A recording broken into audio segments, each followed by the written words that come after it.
An elite Ukrainian unit staged a daring 3-day mission to capture a Russian tank suspected of carrying secret technology.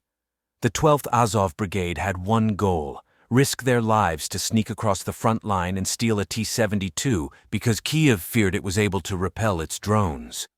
Sometime in early April, a T-72 tank rolled onto the front line near Terny in eastern Ukraine's Donetsk region. It collided with a fighting vehicle and got stuck in barbed wire. Ukraine immediately hit its sitting duck target with an FPV drone. Its 3-person crew were killed as they bailed out, but the tank was sustained only minimal damage, and Kyiv desperately wanted it. In 26 months of war, Russia has lost 2,600 T-72s, but this one was special. It had a bizarre mass of antennae and transmitters strapped to its turret. The improvised electronic warfare system looked like it might be trying to block radio signals between the attack drones and their operators. But the jammer hadn't worked, and Ukraine needed to know why. In the war of the drones, it is a constant scramble for both sides to stay one step ahead in repelling enemy electronic warfare and launch their own jamming. The fearsome 12th Azov Brigade were ordered to make 3 dangerous nighttime assaults into no man's land to capture the abandoned tank, reports The Telegraph. The crack unit had to untangle the tank from a mess of barbed wire, replace its batteries, and clear all mines planted in its path. Then, the T-72 had to be driven across bomb-blitzed terrain to Ukraine while being shot at by Russian artillery. There were reportedly near misses, but the tank and team made it back in one piece. What they found wasn't a fearsome new jamming weapon, but a taped-together, mismatched jumble of antennae and transmitters. An Azov commander understatedly labeled as makeshift. Russia has faced criticism of its electronic warfare systems at the front in the past, often badly made and badly assembled, that offer little protection against cheap enemy drones.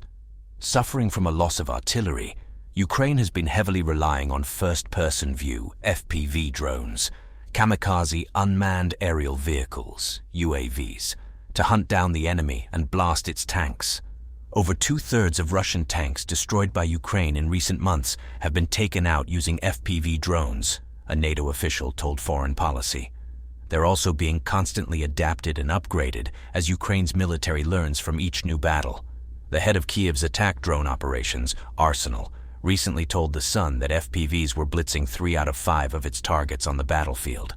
He called FPVs our sword, our strike force, and added that absolutely every drone, even the ones that fall under the influence of Russian electronic jamming, save lives.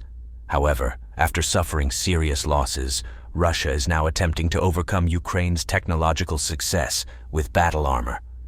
Moscow's forces are now readily fitting anti-drone armor, including steel cages dubbed mobile sheds, to their tanks and combat vehicles.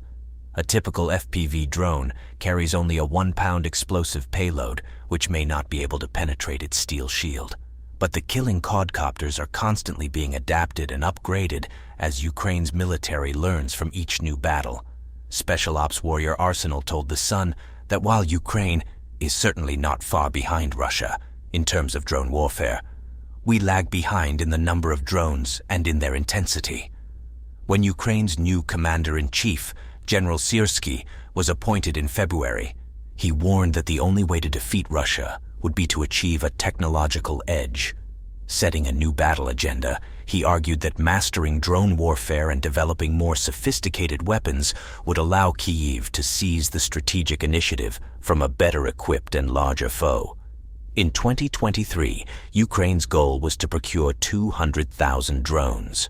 For 2024, Zelensky vowed they would build 1 million themselves.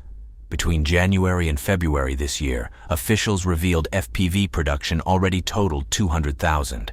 Ukraine is also counting on key allies to send them more expensive, high-tech drones, but deliveries are not anywhere near the sufficient scale needed.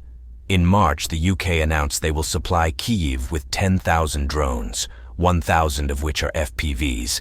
Throughout 2024, Ukrainian civilians are building FPVs in their kitchens while organizations are crowdsourcing donations for new drone fleets.